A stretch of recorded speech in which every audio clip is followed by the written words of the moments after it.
Well, I got my doctorate at the Minnesota School of Professional Psychology. I graduated in 2002 and was licensed in 2004.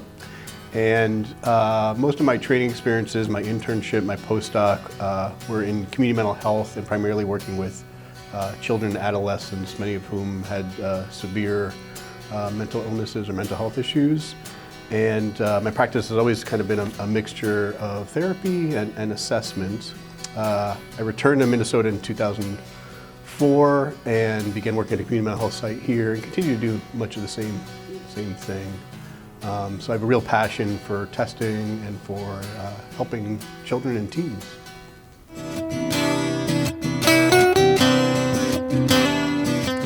I joined the board in 2011, and a colleague of mine had been on the board and suggested I apply. I think I was initially drawn to the idea of joining an organization that was such a big part of our field and perhaps trying to see about what changes they were implementing, what changes could potentially occur to make the board maybe perhaps a little more friendlier to LPs.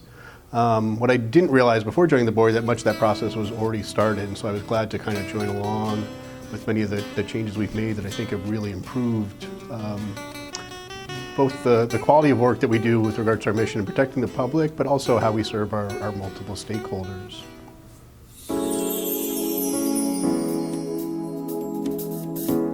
Well, I have a number of roles on the board. I am chair of the Rules Committee currently, and I am serving on one of the complaint resolution committees.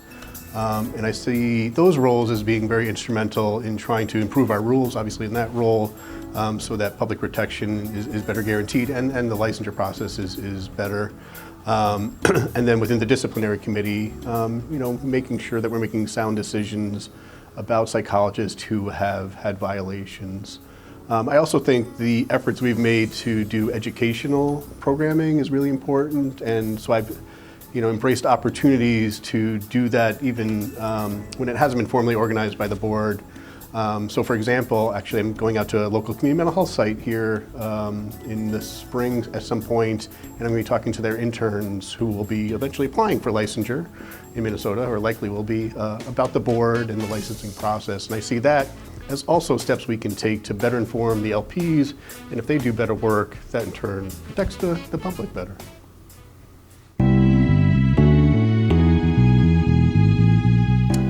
Well, my background in supervision starts before my background in training. As I was, when I was at a community mental health site here in Minnesota, I was a primary supervisor for a pre-doctoral intern and served in that role for 4 years and was part of the team that ran the APA accredited internship site there.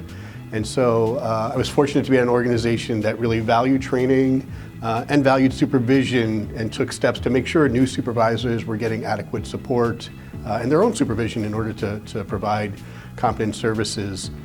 In 2010, I joined the Minnesota School of Professional Psychology as a faculty member, and then in 2013, I went from assistant professor to the director of training position. And so that's my primary current role. And so a big part of my job is partnering with local sites that provide practicum experiences for our students, which means collaborating a lot with doctoral level psychologists, because those are the type of sites our students go to, and the type of site supervisors our students have. And so I really appreciate the opportunity to interact with psychologists who are practicing in various parts of the state and understand these different systems that psychologists work in. I think it really gives me a good understanding of what it's like to be a licensed psychologist in Minnesota.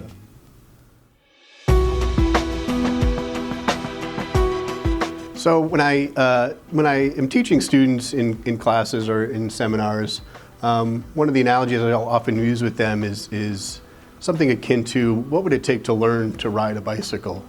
And so if you wanted to learn to ride a bicycle, well, you could study bicycles and look at pictures of bicycles and think about the history of bicycles and read how bicycles were created. But at some point, you gotta get on a bicycle and ride it. And when you initially get on a bicycle and ride it, hopefully somebody's there to kind of guide you and give you some feedback and help you see how to do it properly so you stay balanced and can ride safely.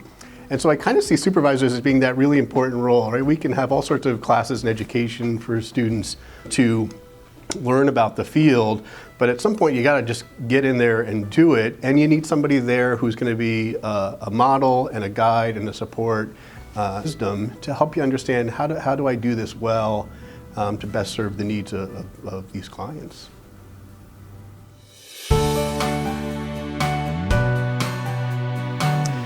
Well, given that licensing boards generally, and ours specifically, have certain educational requirements, when students are in graduate school, I think they have awareness that if I'm going to an APA accredited school, I'm going to meet my licensure board's requirements regarding education.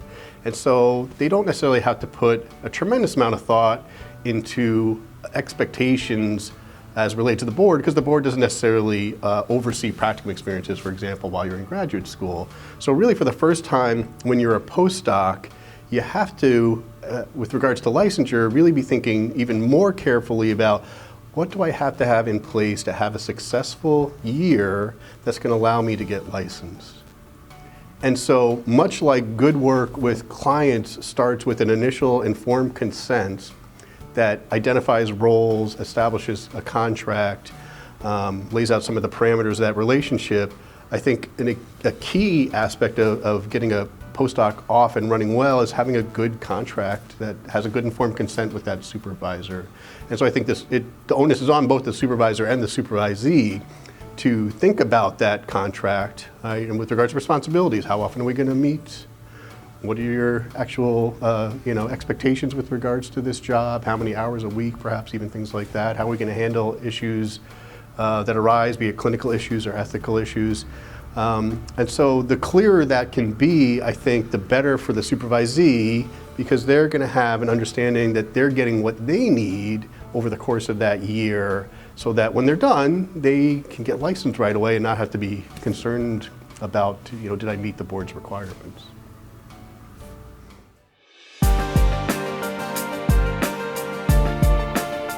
Well, documentation as related to supervision I think is really incredibly important. So that initial informed consent contract obviously would be the first documentation that would have to be established.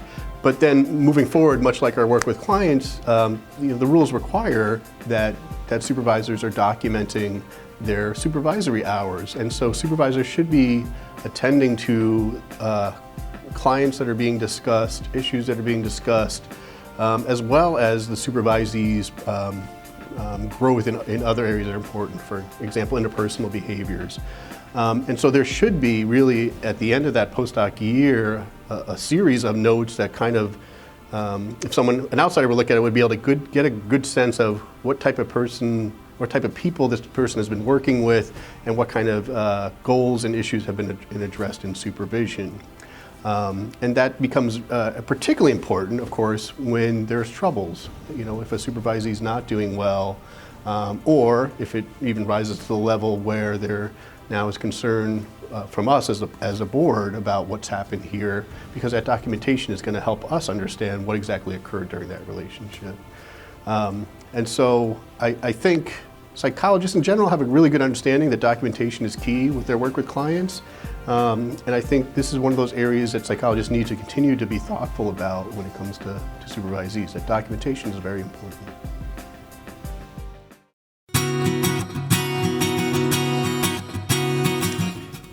Individuals preparing for their postdoc should be taking extra efforts to very closely review the rules as related to postdoc requirements and the licensure application process. I think sometimes supervisees, postdocs, become too reliant on the supervisor and think, well, the supervisor knows what I need. And therefore they don't take steps to make sure that they're getting what they need and perhaps educating the supervisor if that's necessary. And so, as I've mentioned, ideally there's an informed consent contract that's established at the beginning of the supervisory relationship. If someone goes into a postdoc and the supervisor doesn't suggest that, the supervisee should bring that up and say, hey, I think this is something that we should do. And so I think in addition to that, just education in preparation for the postdoc about the law, the rules, they should also just be assertive about what they need in that relationship.